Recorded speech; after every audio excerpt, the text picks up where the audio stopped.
On the market side of things, Asian markets jumping with shares in Hong Kong and mainland China amongst the region's biggest gainers. Hang Seng Index jumping 1.4% as of its final hour of trading.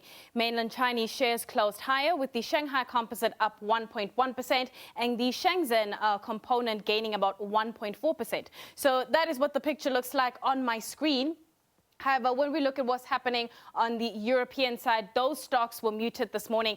And this is as investors monitor the prospect of a steady economic rebound and fears of tapering of monetary stimulus. Over in Europe, the UK is set to publish plans next month to lift travel restrictions for fully vaccinated people, except those at the highest COVID-19 risk level. When we look at what's happening on the US side of things, stock futures rising in early pre-market trading. So let's discuss all the themes for today, and including looking back at the week that was. And we do that with Thato Mashego, who is from Sanlam Private Wealth and Investment. So, Thato, thank you so much for your time. Let's look at the JSE picture at this point. Good afternoon, Nastasia.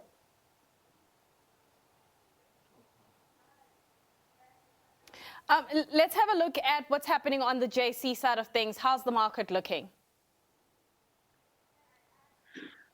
Well, the market is fairly flat to slightly positive today, although we have seen a bit of strengthening in the rand from the lower levels that it reached earlier in the week of about 14.3, which was due to some comments last week, or some hawkish comments last week from the Fed with regards to potential tapering. But subsequently, we have had quite a few speeches from different Fed governors stating that any tapering would be rather gradual. But obviously, the big news overnight had to do with the consensus from bipartisan group of senators in the U.S. regarding President Biden's stimulus plan. And this morning, we've seen markets in Asia slightly up, as well as Europe and South Africa as well. Let's look at, company news. Any news that caught your attention so far? Today's been quite quiet. There hasn't been any really significant news from any of the larger companies. So there hasn't been anything in particular that's come out today. Yesterday, we did have, obviously, some news from Old Mutual with regards to its reducing its stake in Nedbank, or selling off 12% of that stake. And so that's obviously quite positive from a shareholder perspective, with that being returned to shareholders and more focus on the core business from Old Mutual. Today been quite quiet. We did see something out of Steinhoff and then Hudeko as well, but nothing that is going to move the markets on the local front. Yeah, so, you were talking a little bit earlier about what's happening on the U.S. side of things. What has been the market reaction following President Joe Biden's reaching a bipartisan agreement on infrastructure?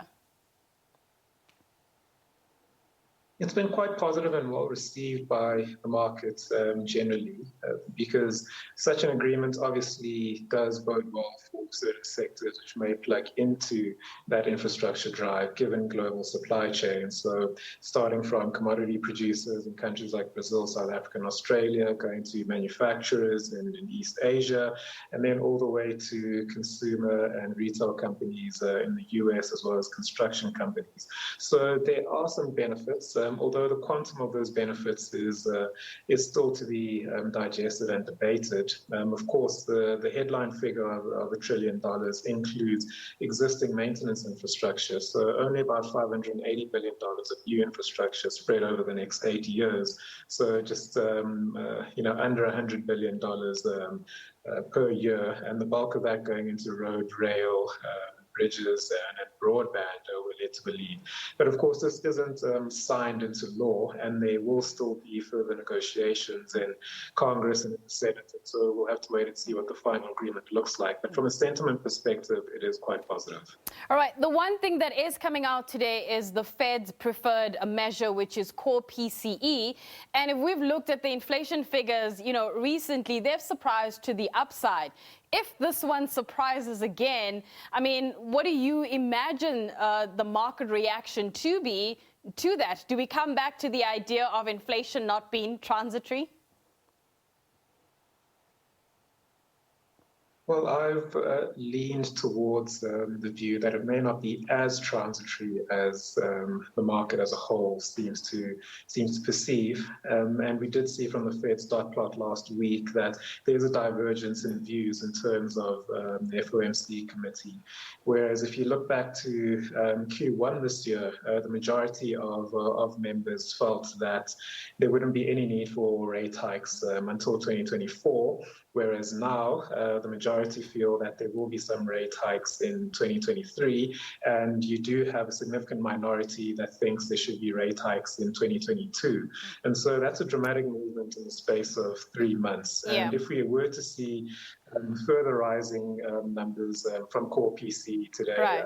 The consensus is at 3.4%. But if we were to see higher than that, and that continuing in the next few months, then of course that doesn't bode well for the dovish view on inflation. All right, Thato, thank you so much for your time. That is Thato Mashego, who is a portfolio manager at Sanlam Private Wealth. We're going to take a quick break, and when we come back, we'll have Your Money and SME on Point with Debosit.